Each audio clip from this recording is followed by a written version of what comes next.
Morning ఏమో అందరినీ ఫాస్ట్గా లేపిండ్రు సార్ నిన్న సండే. కాకపోతే మేము అందరం లేట్గా లేస్తాం. నిన్న లేపి మేడం వాళ్ళే తొందరగా రెడీ అయ్యి మీరు కాలేజ్ వాళ్ళు ఇటు వచ్చేయండి వాళ్ళ పైన ఉంటుందని సరే అని మమ్మల్ని కీ వేసిండు సార్ గేట్కి. కీ వేసేసి కింద రానిస్తలేరు. అయితే మేము అడిగినాం ఇక డ్యూటీ టీచర్స్ని ఏమైంది మేడం ఎందుకని అంటే రావద్దురా అది ఇదని ఏదేదో చెప్పేసి చెకింగ్కి వస్తున్నారు మీరు కిందికి దిగకండి అది ఇది అని చెప్పేసి సరే అని చెకింగ్కి మా మంచి కోసమే అని మేము కూడా రాకుండా ఉన్నాం సార్. అయితే మేము కిటికీల నుంచి చూసా అంటే ఇక్కడ ఇద్దరు ఆంటీ వాళ్ళు వచ్చి కుంకుమ పసుపు అది ఏదేదో చేసి నిమ్మకాయలు కోస్తున్నారు సార్. అక్కడ ఎప్పటి లేనిది అక్కడ ట్యాంకులో వాటర్ తెప్పించి మళ్ళీ పసుపు వాటర్ కలిపి నిమ్మకాయలు అటు ఇటు కోసి పడేసి మళ్ళీ ఏమో సార్ అక్కడ గుమ్మడికాయ ఏమో పగలగొట్టిండ్రు.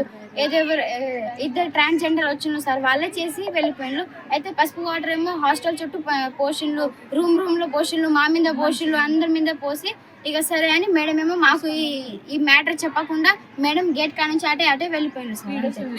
3 days లీవ్ తీసుకున్నది ఇక అంతే. మళ్ళీ మేము బయట ధర్నా చేసి 3-4 times అవుతుంది. 3 hours నుంచి కూర్చుంటా అంటే కూడా మేడం కాల్ చేస్తున్నారని ఇప్పటి వరకు రావట్లేదు. మేడం ఎమ్మెల్యే మేడం అయినా వచ్చి రెస్పాండ్ అయ్యారని మేడం అయితే ఇంకా కాల్ కూడా కాలేదు.